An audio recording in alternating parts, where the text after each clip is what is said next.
In this video, I'm going to be teaching you how to make this kimono jacket very simply and easily.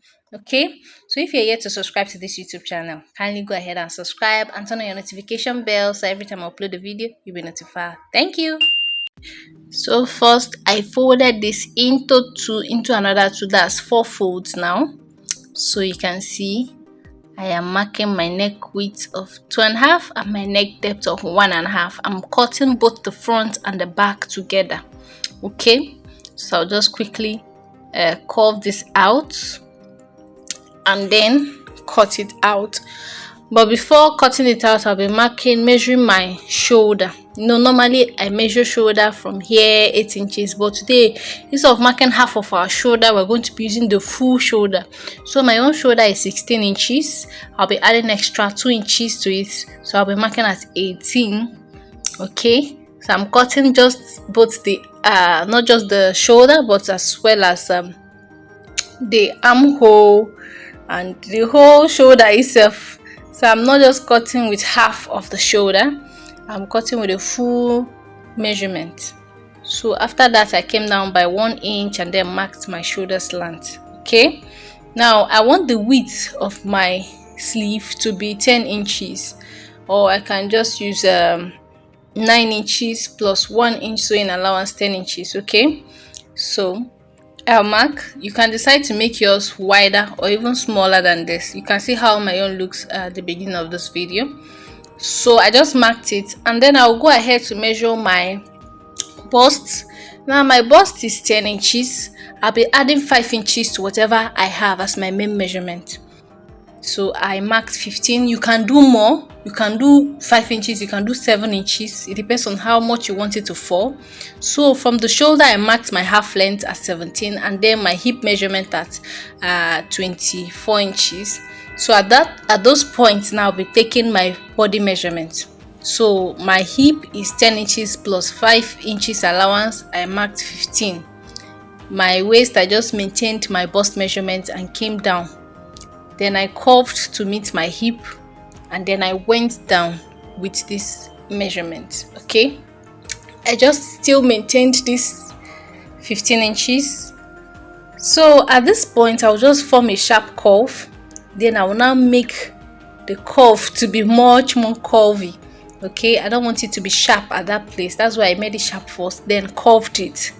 So you can see it. This is almost everything for this jacket.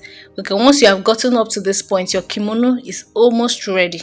So I'm just cutting out, and after this, so this is folded into two already. So I just removed one for the front, and then I removed the back so I can work with the front. So at this point, I'll just slant my tape from here to mark 8 inches. You can go deeper than 8 inches. You can do 10 inches. It's still going to be open. It's a jacket, okay? So I'll just mark it out with a slant just to meet that part up, okay? And then I'll be cutting it open. I'll come by ½ inch downward, just opening the other measurement. Now if you want to still have a curve here, it's still optional. You can just make your curve and then cut around the curve, but me, I'm not working with a curve at this video, so I'm just cutting out with that straight line, and then I'll cut the neck as well. So this is how it looks. This is the front now. So I'll just place them so you can see how it looks like this. I've not even made anything, but you can already see the jacket already forming.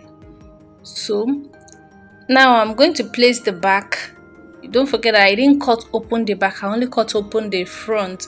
There are some styles that you still cut open the back, but because of the style we are treating today, I'm not opening the back. Okay, so I'm placing them all so I can direct you on how to sew it. So from this shoulder, you sew from this point down, and then do the same for this other side.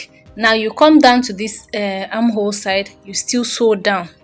Now for the sleeve side, you can decide to do a turn up or fold up, or you can still use another thing as a bias and still use it as a turn up. So me, I just use another fabric to combine it. Okay, and then I just attached and stitched the sides.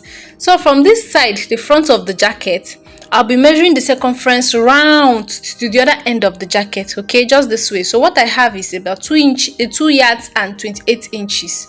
So I will measure out my 2 yards and 28 inches. The width I'm using is the width of 3 inches. Okay, I'm using 3 inches for the width of this something like maybe we can call it a band or a bias now. Okay, so I'll just be stitching, running my stitch on top of it. Just look at the way I just folded it, so it comes out this way. Very simple, and this is how it looks. This is so simple to make. So thank you for watching.